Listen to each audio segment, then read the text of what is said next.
Welcome to Kenton's videos. Enjoy the video. You start by opening Settings and navigating to Connections, then Mobile Networks. This puts you directly where APN lives.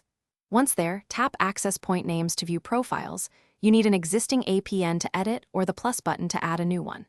Make sure you have the carrier values, name, APN, MMSC, MCC, MNC, because accurate entries determine data and MMS routing.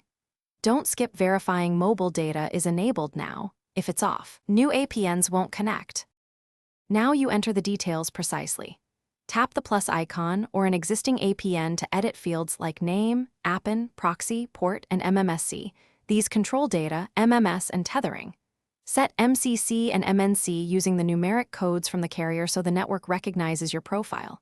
For APN type, enter values like default, SUPL, MMS exactly as provided. This tells the phone which services use that APN. Once done, review each field. Small typos will block. Save the APN and tap it to make it active. That switches your device to use those settings immediately. If data doesn't connect, toggle airplane mode for 10 seconds or reboot the phone to force a network refresh. Then test mobile data and send an MMS. If either fails, double-check spelling and APN type.